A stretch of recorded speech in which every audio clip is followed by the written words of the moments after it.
Hello, and welcome to another week at the bungalow. Find us where you left us in the last part. We're continuing with the oak floor, going down in the master bedroom.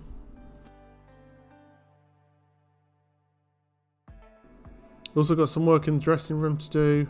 Got a few bits of furniture to put together. We've also got sort of partition wall to go the other side of the chimney breast. So all that to come.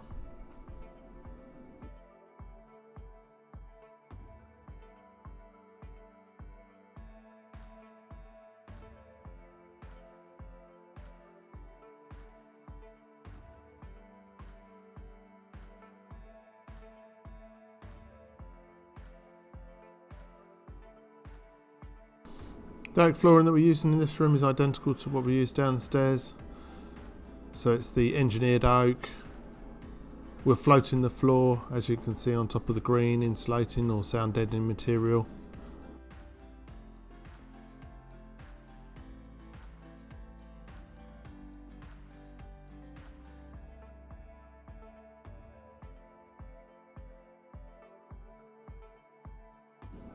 Pretty full on, as you can tell. Cutting it all into place to fit, but it is one of those satisfying jobs, as I think I've said before, where you get that instant finish and a completed job, which is nice.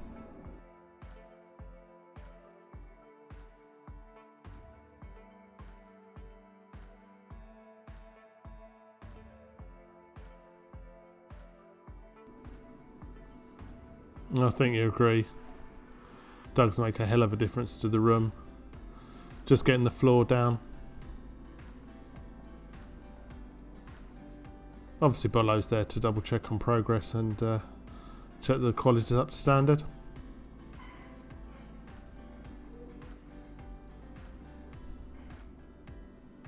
Once all finished, this is what we're using. So it's the Osmo oil, exactly the same as we use downstairs. It's a matte finish. So once it's dried up, it's non-shiny, which we do prefer the look of. We've used the satin before, but nevertheless, yeah, this matte is slightly better. So the Osmo, like a lot of the paints and floor finishes that are very, very hard wearing, it is solvent-based or oil-based, so it does absolutely reek. But nevertheless, a couple of days and the sort of smell's gone. Keep the window open and get it well aired.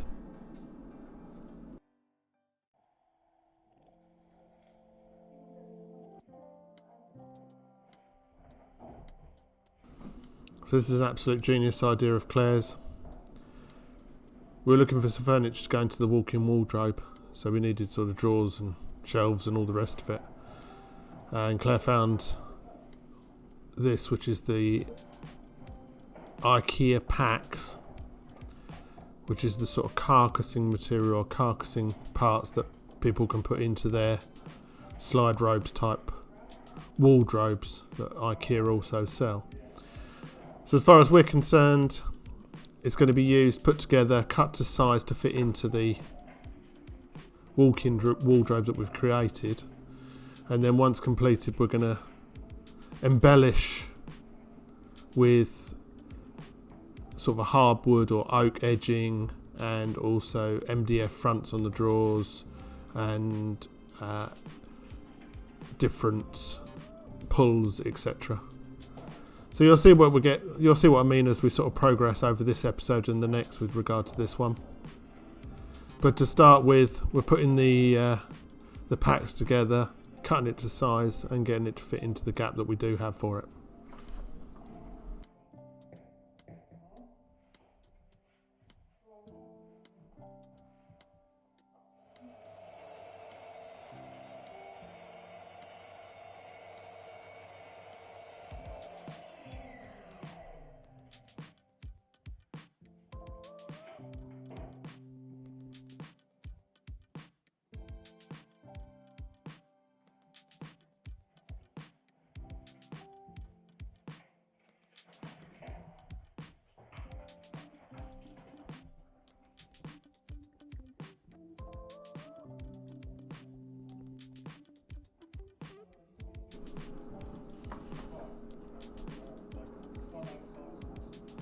Measuring up to get the measurements for the two sides.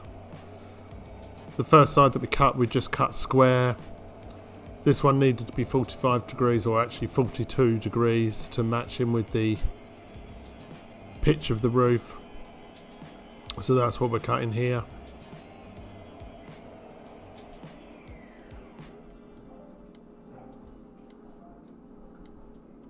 We also had to move the bottom shelf up at the bottom, so that when we skirting board round to include it all in the walk-in wardrobe, the bottom shelf is obviously above the skirting.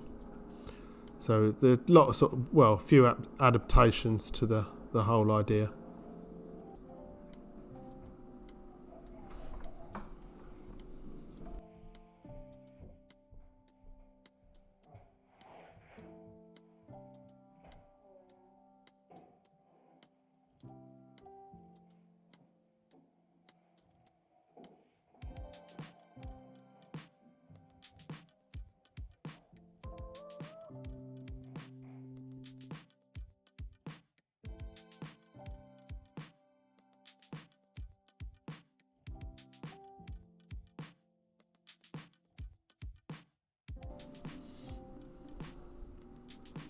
So with the back panel fixed in place and squaring up the unit nicely, it meant that next we needed to drill a couple of holes into the wall to fix the unit firmly into place. So it's going to be included in the wardrobe as if it's a fitted wardrobe. So yeah, we're fixing it to the wall and using skirting board around the outside of it.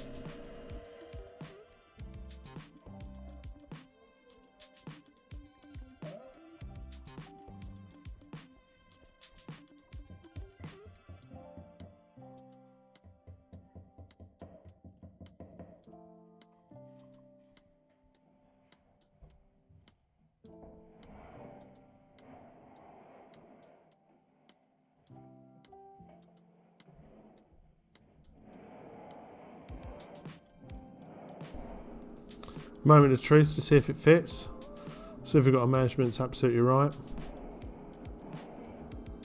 There you can see that bottom shelf where it's lifted up to allow for the skirting to go around it.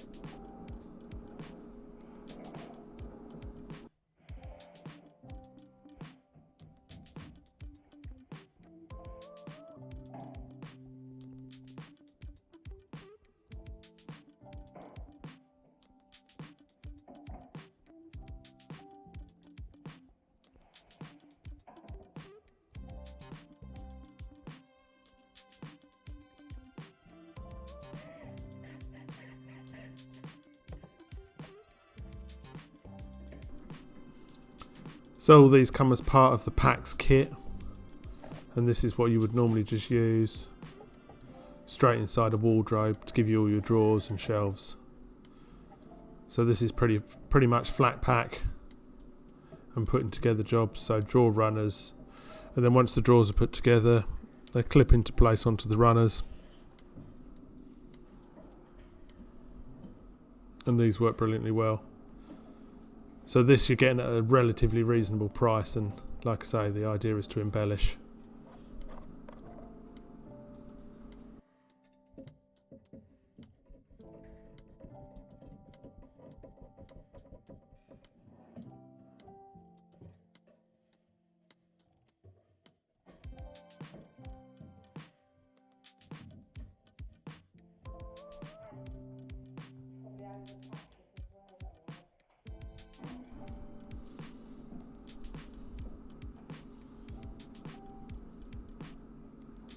So this is the dressing table,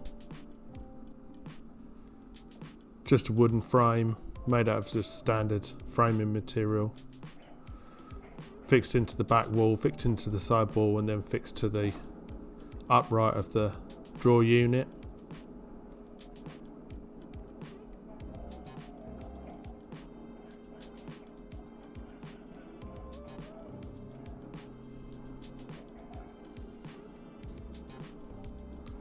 And then we just use an offcut of the oak flooring to give it a front oak edge. 18mm MDF on top. Job's a good one. Finishes it off nicely. And that's the first of the sort of oak frontage parts.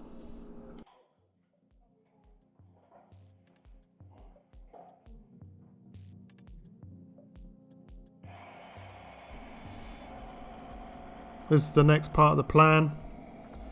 There's a partition wall going in. It's going to make up for the end wall of the hanging rail. It's also going to make a shelving unit inside the bedroom area to the right of where we're expecting to put the bed. Exactly the same as you've seen us do before. Timber framing. Going to give ourselves plenty of support, and then we'll be plasterboarding in between.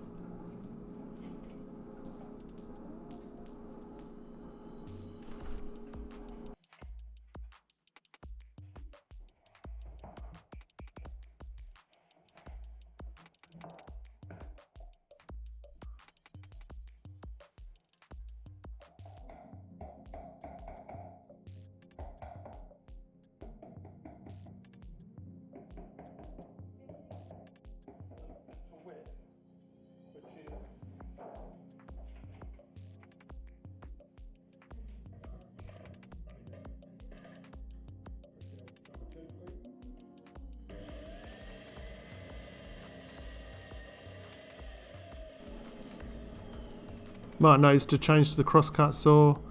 Tend to use the DeWalt for internal work. We can connect up the dust extraction, which does cut down the amount of sawdust that's flung everywhere. And also it does tend to do a better cut than the Evolution one, which we tend to use for sort of the big chunky cuts of decking, etc.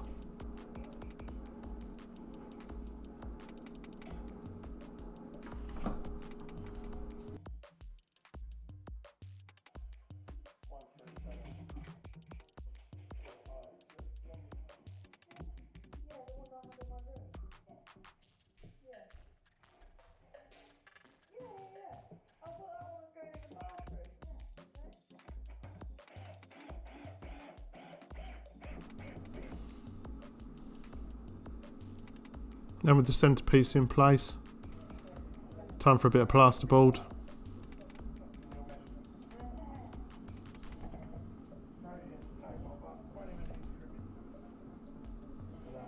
Always a tense moment to whether it's going to fit or not.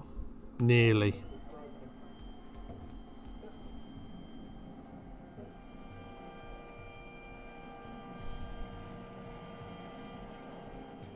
Just a few screws, hold it into place.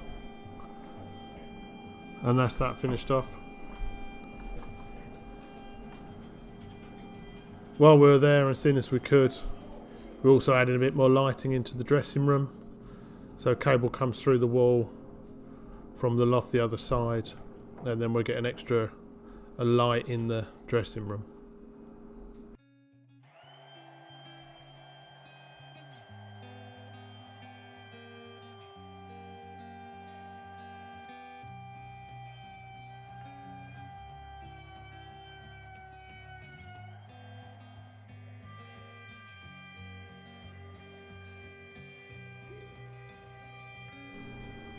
Things moving on. So here we're routing a detail onto the skirting, so we're using standard 144mm by 25mm timbers for the skirting. Just adding a little bit of detail with the routed edge. So it's a round over bead. This is also being added to the architrave, and then with the architrave we're adding an extra OG piece on the outside edge as well.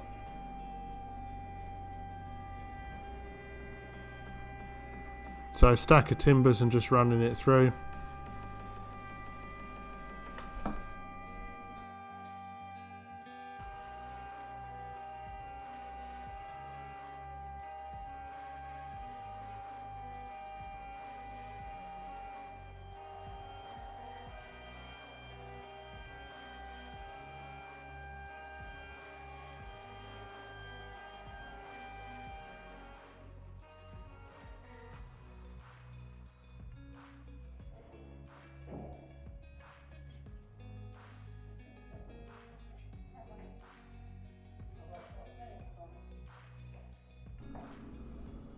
So with so much skirting to do, we've got a bit of extra help today. bit of expertise on site help us out.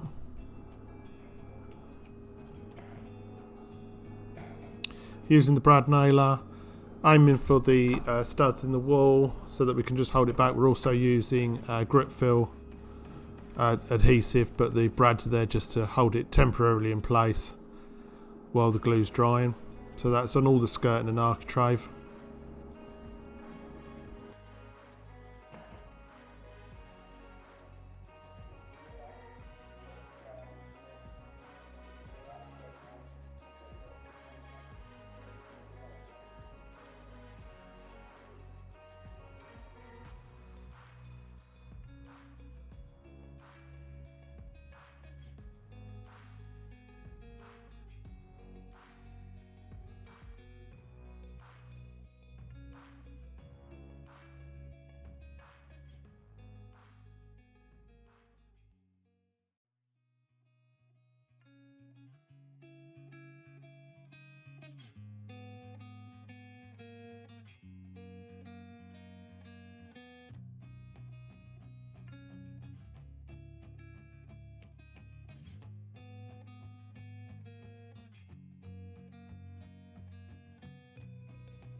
Pretty standard fitting of the skirting board. We're using mitered corners on the interiors and exteriors, and we're also mitering any joints in the long runs that we need to do. So we've got runs that are over the length of the timbers that we've got.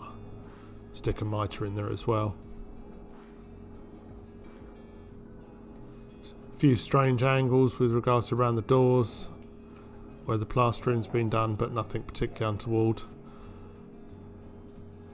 And just makes, like a lot of these interior jobs, makes an instant difference. Covers up that joint in between the flooring and the walls, and covers up the ragged edge between the plaster as it runs down the walls. Architrave going into the walk-in wardrobe as well. This is the adhesive we're using. Went for a slightly runnier one in certain places so it squidges nice and flat. Grip feels great, but it does tend to be a bit bulky, or can be unless you squidge it right down.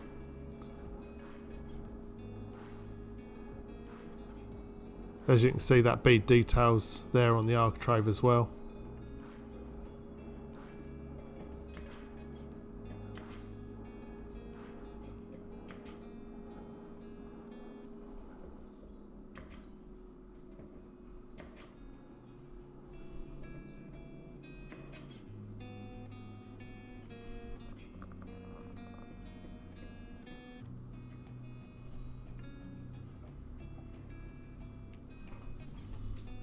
And here you'll see how the skirting's also being used to run into the walk-in wardrobe and include the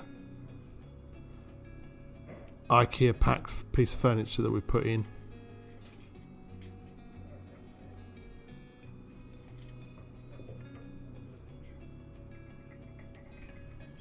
Awful lot of measuring, cutting, recutting, getting the miters absolutely bang on.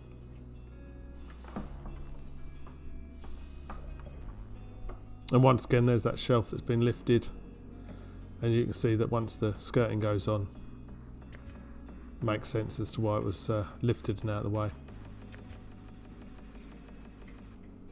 Brad through the external corners.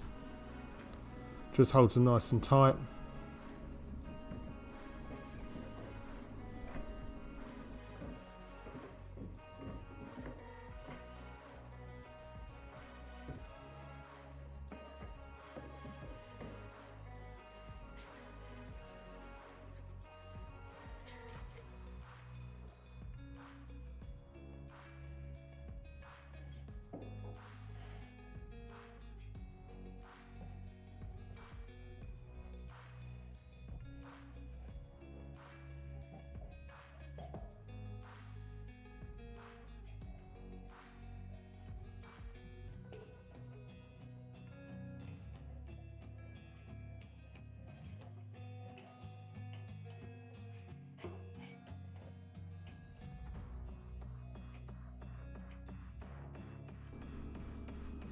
So that's your silicone glue we're using rather than the grit fill.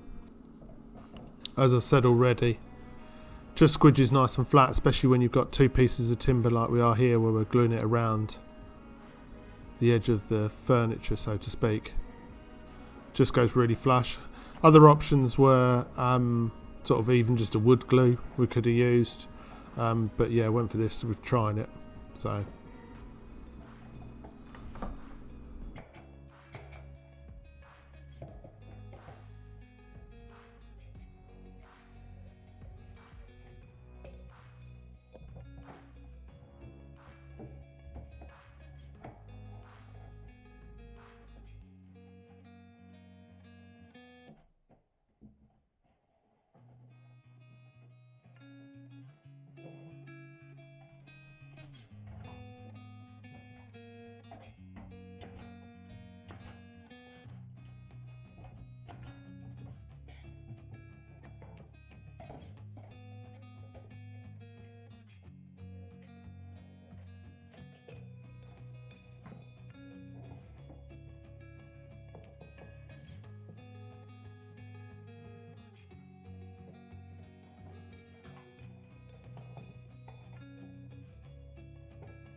Last couple of pieces and last couple of nails into place.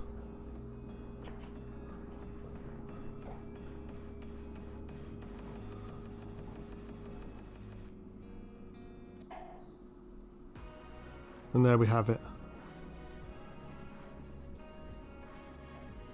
So with the skirting complete, here in the walk-in wardrobe and the room in general, all it leaves me to say is thank you very much for watching, and we'll see you again on the next one.